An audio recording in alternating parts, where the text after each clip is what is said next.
Without further ado, let me introduce you and welcome, please welcome our guest speaker, Edmond Davis.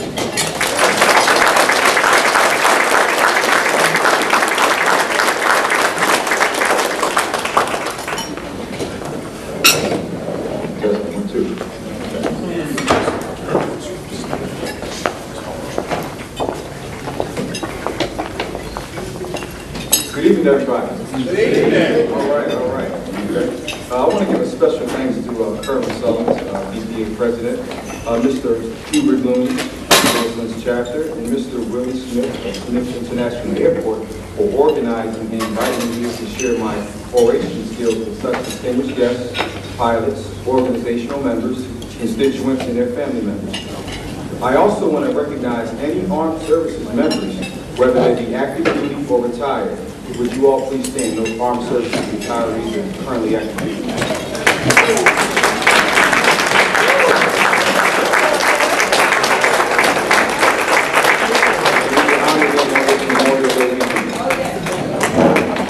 Okay.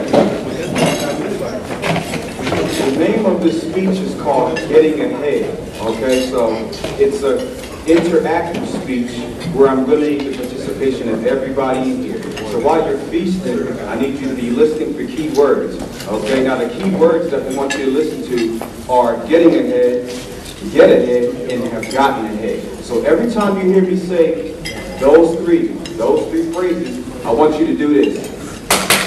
Okay? So, of course, we need everybody's active participation. While you're eating, stop what you're doing and go. Okay? Every time you hear that, okay? Now, African Americans in aviation and aeronautics, a social historic look at pilots in America. 50 years ago, African Americans needed more options and alternatives so they could compete on the superhighways of life in America and avoid being sideswiped by the big rigs of bigotry and the drunkenness of racism, not to mention being pulled over by the laws of injustice. Many times, these persons traveling this socio-economic highway of this political cultural stagnation know these roads all too well and want it for change. Many African Americans saw the next logical step was to take action for change. Some people don't know about activating for change and others do. Most of the time, the ones that do know how to incorporate the change, they get ahead. Our leaders of the 50s and 60s plowed for change and paved the way for the generations of the 60s, 70s, 80s, and today. These leaders, from time to time, when most people had not had a voice, these people spoke out. Some were politicians, some were artists, some were activists, pastors, students, athletes, and everyday people like you and me. Also included in this courageous list were persons serving in our armed services, and in particular for the black aviators relevance, the Tuskegee Airmen. It is my understanding that the Tuskegee Airmen were not officially or universally recognized as Tuskegee Airmen until the very early 1970s.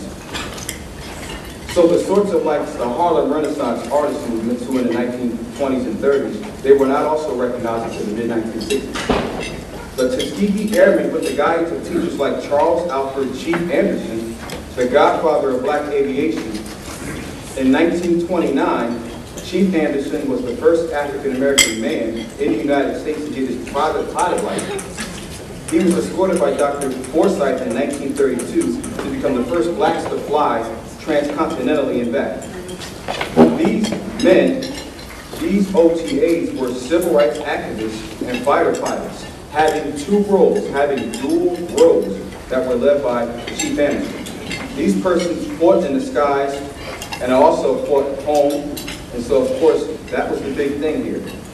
These black pilots have taken notes from some of the pages of men like Asa Philip Randolph of the Sleeping Car Porter fame and Dr. Carter G. Woodson, founder of Negro History Week in 1926. This turned into Black History Month in 1976. And now in 2008, people call it African American Heritage Month. So you can see how it evolves.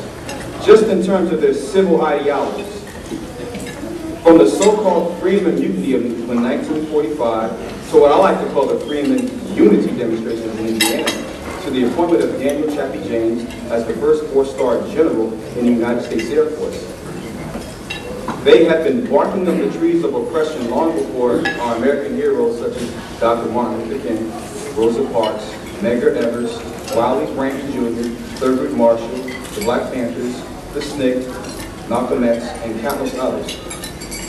They also enabled a U.S. President, Harry S. Truman, to sign an Executive Order 9981 in 1948. Now this was designed to desegregate our armed services almost based off the record of black pilots. Remember, these men got ahead. By exposing themselves to the unknown, they were not afraid, they were not fearful.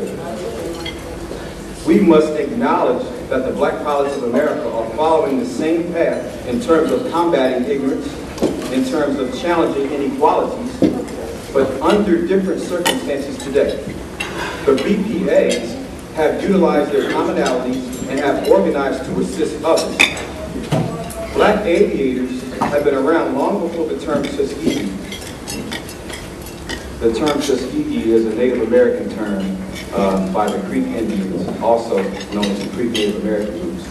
Okay, so for those who don't know that, we don't throw it out. The Tuskegee Airmen were not properly introduced into our history books until most recently.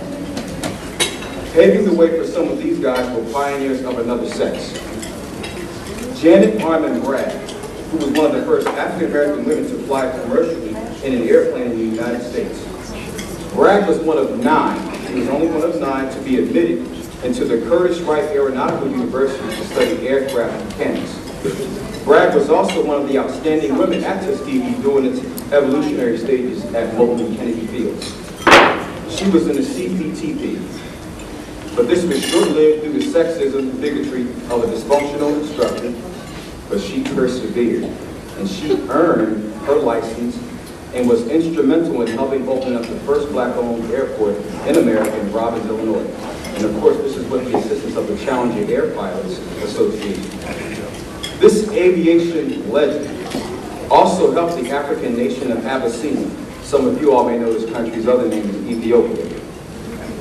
She helped its leader, Haile Selassie, to train Ethiopia's Air Force pilots to combat fascism in the Italian forces under the dictatorship of Benito Mussolini when the United States and the UN would not intervene citing neutrality issues. And there were 3 neutrality acts. Actually, there were 4. One in 1935, one in 1937, one in 1938, one in 1939.